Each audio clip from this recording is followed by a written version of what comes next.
Primeira história. Os dois amigos trabalhavam juntos há 5 anos como caminhoneiros.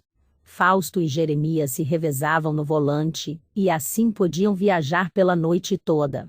Aquela foi a primeira vez em que os dois passaram pela BR-101 de madrugada. E aquela também foi a última vez. Era por volta da 1 da manhã.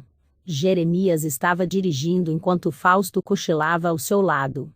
Depois de fazer uma curva fechada para a direita, o caminhão foi engolfado por um nevoeiro. "Meu Deus, mas o que é isso?" exclamou Jeremias, diminuindo a velocidade, pois não conseguia enxergar direito naquela névoa. Fausto acordou e perguntou: "O que aconteceu?" "É essa névoa. Não dá para enxergar nada", respondeu Jeremias. "Talvez seja melhor a gente parar um pouco", sugeriu Fausto. Jeremias estava abrindo a boca para dizer que concordava, quando um cavalo entrou no meio da pista. O caminhoneiro pisou no freio e tentou desviar, mas acabou acertando o cavalo. Houve um forte impacto. Jeremias parou o caminhão no acostamento. Ele e Fausto desceram com lanternas. Jeremias foi para a frente do caminhão ver as avarias e Fausto foi ver como estava o cavalo. Para surpresa de Jeremias, o caminhão não sofreu nenhum arranhão. E para surpresa de Fausto, o cavalo ainda continuava de pé no meio da pista. "Nós atropelamos esse cavalo, não foi?" perguntou Jeremias, se aproximando de Fausto. "Eu escutei o barulho, foi uma pancada forte. Era para esse cavalo estar despedaçado, e a pista cheia de sangue", disse Fausto. No meio daquela névoa, que cercava os dois caminhoneiros, começaram a surgir vários animais, como tatu, lobo, gambá e capivara. "De onde está vindo tantos animais assim?" perguntou Fausto. "Será que existe algum tipo de reserva de proteção de animais por aqui?" perguntou Jeremias. "Se existe, eles não deveriam deixar o portão aberto.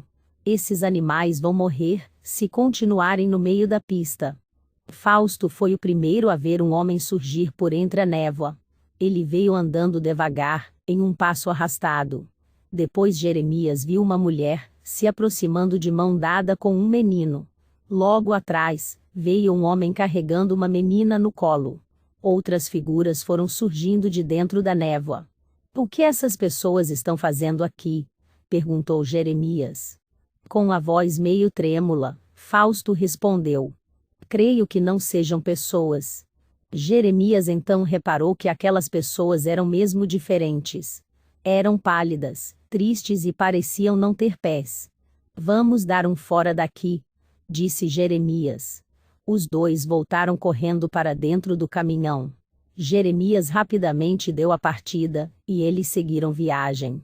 A névoa pouco a pouco foi sumindo, e então os dois amigos puderam ver as diversas cruzes à beira da estrada que marcavam aquele trecho. Jeremias e Fausto evitavam de falar nesse assunto, e mesmo que eles não tenham feito um acordo em voz alta, era consenso entre eles que nunca mais deveriam percorrer aquele trecho da BR-101 sem a luz do sol. Segunda história. Paulo estava cansado de dirigir. Mesmo assim, pensou que conseguiria chegar até João Pessoa. Ele viajava sozinho para curtir suas férias na capital da Paraíba. Era 1 da madrugada. A BR-101 estava tranquila e deserta. Paulo sentiu um arrepio ao ter a estranha sensação de que era o último homem naquela estrada. Para espantar a solidão, Paulo aumentou o volume do rádio. Os faróis do carro iluminaram uma moça de seus 20 anos parada na beira da estrada pedindo carona. Ela usava calça jeans e uma camiseta branca. Paulo diminuiu a velocidade e parou ao lado dela. A moça entrou, agradecendo a generosidade de Paulo. O seu batom era de um vermelho vivo. Paulo retornou à pista e perguntou: "O que aconteceu para que você esteja perdida nessa estrada, a essa hora da madrugada?" Ela respondeu: "Eu e alguns amigos saímos para curtir uma festa por aí." Paulo esperou para que ela terminasse de se explicar, mas a moça calou-se. Paulo não queria se passar por intrometido e nem dar uma de investigador. Mas, como ele gentilmente deixou que ela entrasse em seu carro, talvez ele tivesse sim o direito de saber quem era o tipo de pessoa que estava carregando. Por isso virou-se para ela e perguntou: "O carro de vocês quebrou no caminho? Aconteceu alguma coisa? E cadê os seus amigos?" Em vez de responder, a moça disse: "Posso roubar um cigarro seu?" E apontou para o maço de cigarros em cima do painel do carro. "Sem dúvida, vá em frente", disse Paulo e observou ela abrindo o maço e pegando um cigarro. Na mesma hora, Paulo tirou o isqueiro do bolso de sua camisa e acendeu o cigarro. "Obrigada, você não sabe há quanto tempo eu estava precisando disso", falou a moça. Ela abriu a janela, deu uma tragada e assoprou a fumaça bem devagar pelo ar da noite. Paulo começou a pensar que não foi uma boa ideia dar carona para aquela moça. Afinal, quem dá carona às 2 da madrugada? Aliás, qual é o tipo de gente que pede carona às 2 da madrugada? Agora ele estava ali, ao lado de uma moça que ele nunca viu na vida, que dava respostas evasivas, e que parecia não se importar, nem um pouco, que estava enchendo seu carro de fumaça. Foi com alívio que ele avistou o posto de gasolina. Paulo resolveu tudo em sua mente. Iria parar o carro e exigir respostas plausíveis da moça. Se ela não desse respostas satisfatórias, Paulo iria pedir para ela sair do carro e chamar um táxi para pegá-la no posto de gasolina. Sim, estava tudo resolvido. Paulo disse que precisava abastecer e pegou a via para entrar no posto de gasolina. Parou ao lado da bomba. As luzes estavam acesas, mas não havia ninguém por ali. "O frentista deve estar dormindo lá dentro", disse a moça. "Eu vou lá ver. Me espere aqui." Paulo desceu do carro e foi até a porta do escritório. Bateu na porta. Um homem já idoso abriu a porta. Usava o uniforme do posto. Estava com o rosto inchado e os olhos vermelhos. Claramente estava dormindo um bom sono. "Pois não", disse o frentista. "Desculpe acordá-lo, eu quero completar o tanque, por favor", disse Paulo e lhe passou a chave. Paulo e o frentista foram para perto do carro. "Ué, mas cadê ela?", disse Paulo, não vendo a moça dentro do carro.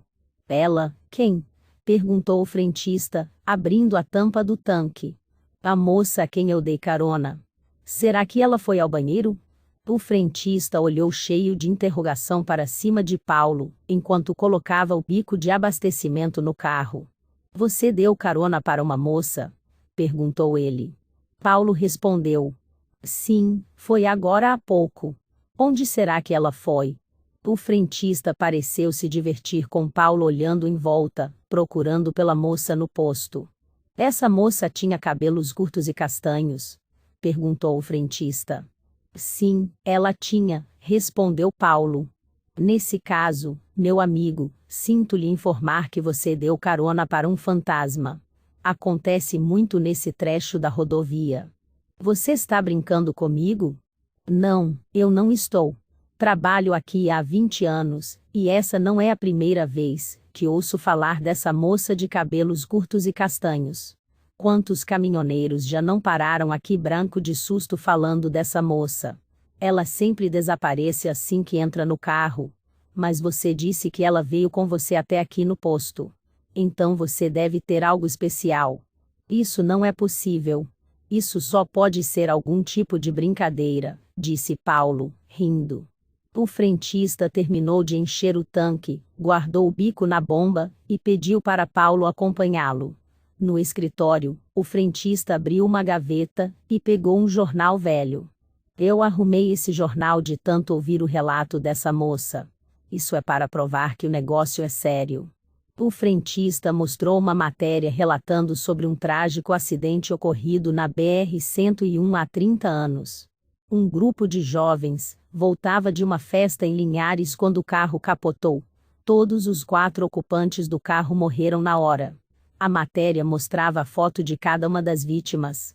Entre elas estava Cristina Pereira, estudante de medicina de 20 anos, cujo rosto Paulo reconheceu na hora. Quando Paulo entrou novamente no carro, ele teve um arrepio ao ver, no cinzeiro do carro, a bituca de cigarro fumegante marcado com batom vermelho. Terceira história. Naquela noite de quarta-feira, o policial Augusto estava patrulhando sozinho a BR-101 no trecho perto da cidade de Pedro Canário. Ele estava fiscalizando a rodovia quando recebeu um chamado no rádio, para se deslocar até o quilômetro 8, pois havia várias pessoas na beira da pista pedindo por socorro. Prontamente, o policial Augusto entrou na viatura, e se deslocou até o quilômetro 8. Porém, ao chegar lá, nada encontrou. Ele ligou para a central para confirmar a localização. Realmente era no quilômetro 8, mas não havia ninguém ali. Concluíram então que se tratava de um trote. O policial Augusto estava voltando para a cidade, e parou em um posto de combustível. Enquanto abastecia a viatura, parou um caminhão. O caminhoneiro veio logo para perto do policial, e disse: "Deve ter acontecido um acidente ali no quilômetro 8. Tem muitas pessoas na beira da pista pedindo por socorro. Acho que são 6 ou 7 pessoas." Novamente o policial entrou na viatura, e foi até o quilômetro 8. E novamente, ele não avistou ninguém. Passou por sua cabeça, de que deveria haver algum grupo de jovens escondidos por ali, que estava pregando peças nos motoristas. Augusto pegou uma lanterna, e passou a vasculhar a beira da estrada.